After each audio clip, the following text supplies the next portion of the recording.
So there are many varieties of causes for postmenopausal bleeding. The commonest actually is what we call atrophic vaginitis. And that's basically the vagina, because of the absence or the low estrogen, the vaginal wall becomes very dry and irritated, and that leads to bleeding. The other could be cervical changes.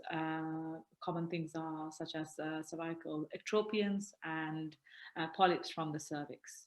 Inside the uterine cavity, there could be thickening of the endometrium.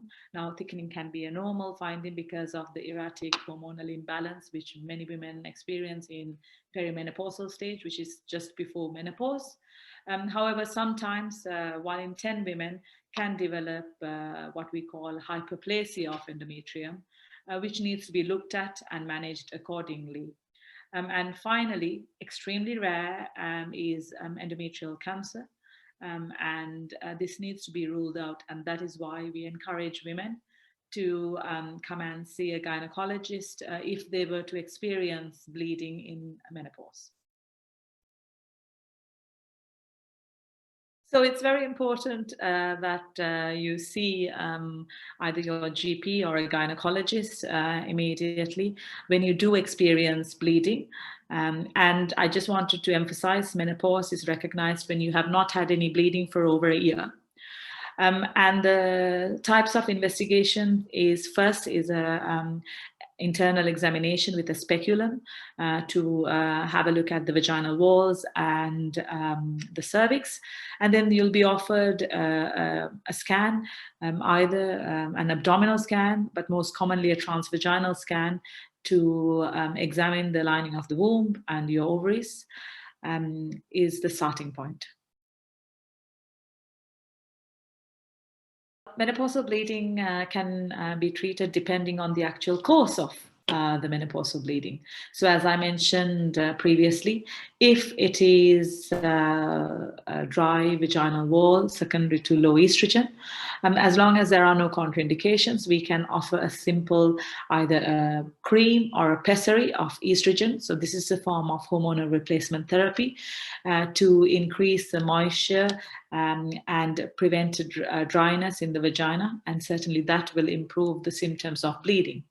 If there is a polyp on the cervix or inside the womb or thickening of the endometrium, it is a recommendation that you undergo hysteroscopic examination, that is a camera test, examining the inside of your womb and then taking a sample of the lining of the womb or removing the polyp for further histological examinations to look under the microscope to identify what sort of a tissue which causes the bleeding.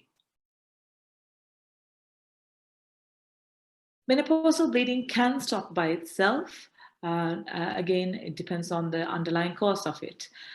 If it is caused by trauma, example through sexual intercourse, it can settle by itself. However, the message must highlight that when you do experience postmenopausal bleeding, one must certainly have an assessment by a gynecologist prior to just being reassured by themselves.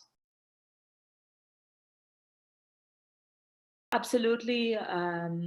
Prior to the menopause, it is very common for women to have very erratic bleeding. And this is because the hormones in our body, estrogen and progesterone, can be very erratic because the ovaries are trying to slow down, but at the same time, there are bursts of poorly regulated hormones flowing in our body. And as a result of it, what I see very commonly is women having very erratic, unpredictable, irregular bleeding. Some can be very troubled with heavy bleeding and painful periods.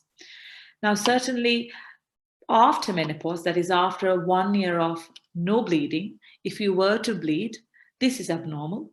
And definitely you need to be seen by a gynecologist to further undergo investigations.